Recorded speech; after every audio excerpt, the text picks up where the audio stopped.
سعودی عرب اور پاکستان کے درمیان حالیہ اسٹریٹجک باہمی دفاعی معاہدہ ایک اہم موڑ ہے جو نہ صرف ان دونوں ممالک کی سلامتی کی حکمت عملیوں کو متاثر کرے گا بلکہ اس کا اثر پورے خطے پر بھی پڑے گا۔ یہ معاہدہ اس بات کی ضمانت دیتا ہے کہ اگر ایک ملک پر حملہ ہوتا ہے تو یہ دونوں ممالک کے لیے ایک مشترکہ خطرہ تصور کیا جائے گا۔ اس کا مطلب یہ ہے کہ دونوں ممالک کو مل کر اس خطرے کا مقابلہ کرنا ہوگا۔ اب سوال یہ ہے کہ اس معاہدے کا ہندوستان، ایران اور دیگر خلیجی اور عالمی طاقتوں پر کیا اثر پڑے گا؟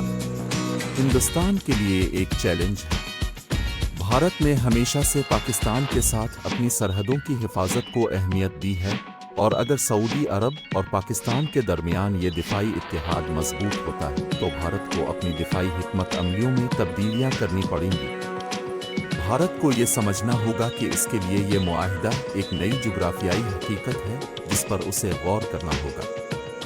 ایران کے لیے بھی یہ معاہدہ ایک نیا چیلنج ہے۔ سعودی عرب اور پاکستان کا یہ اتحاد ایران کی سرحدوں کے قریب ہے اور یہ ایران کے لیے ایک خطرہ بن سکتا ہے۔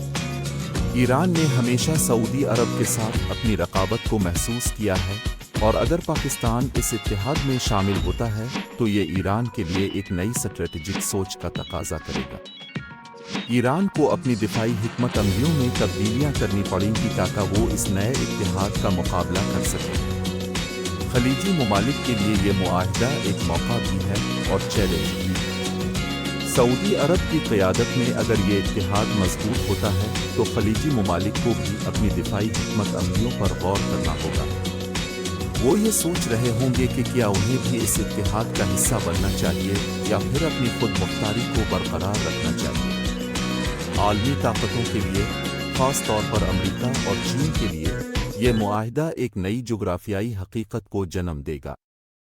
امریکہ کے لیے یہ ایک موقع ہے کہ وہ اپنے اتحادیوں کے ساتھ مل کر اس نئے اتحاد کا مقابلہ کرے، جبکہ چین کو یہ دیکھنا ہوگا کہ وہ اس صورتحال میں کس طرح اپنا اثر و رسوخ بڑھا سکتا ہے۔ یہ معاہدہ صرف ایک دفاعی معاہدہ نہیں ہے، بلکہ یہ ایک نئی جغرافیائی حقیقت ہے جو خطے میں طاقت کے توازن کو تبدیل کر سکتی ہے۔ اس کے اثرات دور رس ہوں گے اور ہمیں یہ سمجھنے کی ضرورت ہے کہ اس کے پیچھے کی حکمت عملی کیا ہے۔ یہ وقت ہے کہ ہم اس نئے اتحاد کے ممکنہ اثرات پر غور کریں اور اس کے نتائج کو سمجھیں۔ یہ ایک نیا دور ہے اور ہمیں اس کے چیلنجز اور مواقع دونوں کا سامنا کرنا ہوگا۔ بڑی مہربانی میرے چینل کو سبسکرائب ضرور کریں اور اپنی رائے کمنٹس میں دیں۔